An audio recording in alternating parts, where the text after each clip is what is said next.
Max's mother dies. She bequeaths the Park Avenue penthouse to his ex-wife, no surprise here, and wills that the contents be shared between Max and his younger brother, Evans. Evans loves beautiful things and has never done anything to earn them. He'd rather steal them. And his mother has more than once called him an unscrupulous little creep, although not to his face. She has always counted on Max to rise above his brother's thieveries, which she knows he's incapable of doing. So this is her idea of a motherly joke. And Max, who has temporarily put aside all the ways his brother has screwed him in the past, does not get it.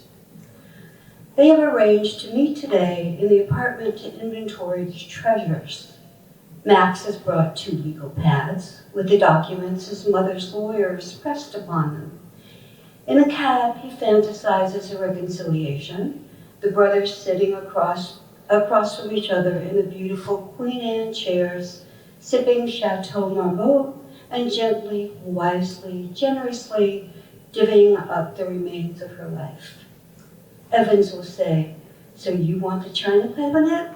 And he will answer, "Of course, I'll trade you for the clavichord," as if he doesn't live in a storefront on Hester Street. When Max arrives, the apartment is empty.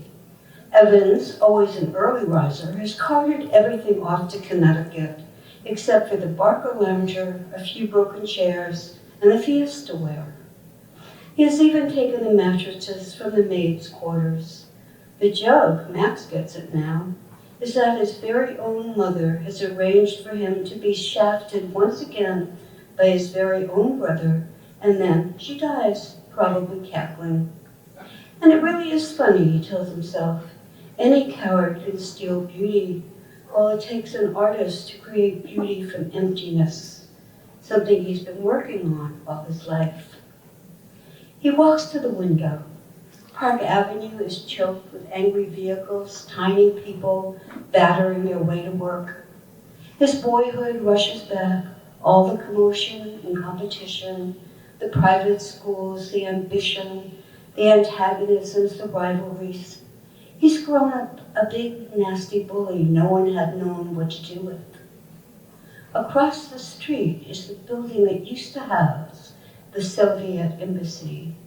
At least it did when he last lived here in 1960, before he'd left for Japan 20 years ago. It's $1 million condos now, but still a little dour. He'd just been discharged from the Marine Corps and come back here to contemplate what was next in his so far nowhere life. Mother had been somewhere with a husband from France.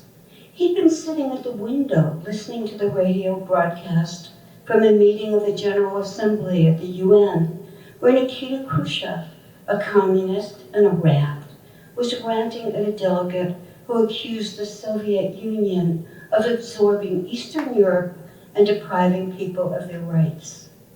Nikita was enraged.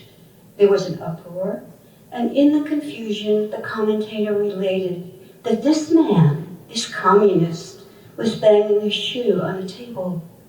And then he announced that the Soviet delegation would convoy uptown to their embassy, the one at that time directly across from the street where Max was sitting.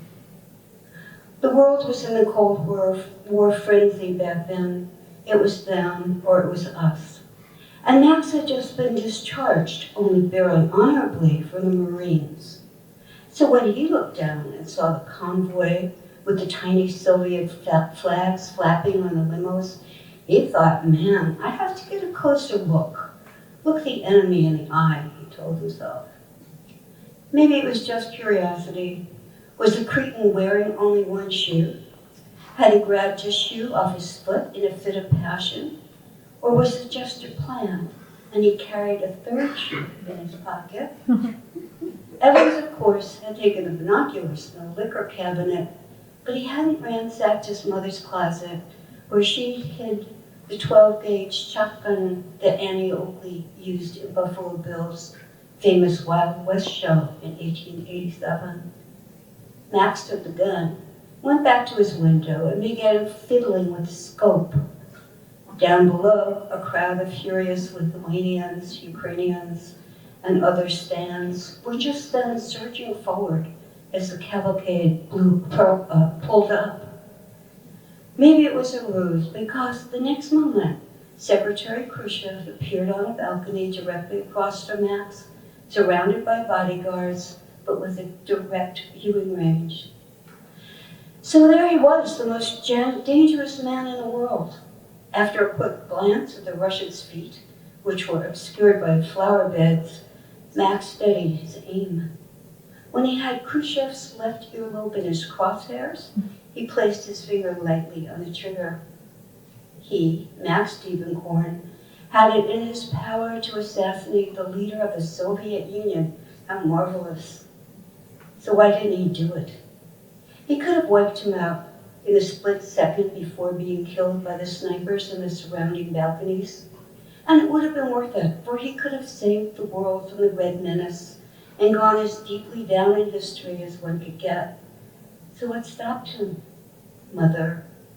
He got it now, of course. Mother would have been pissed.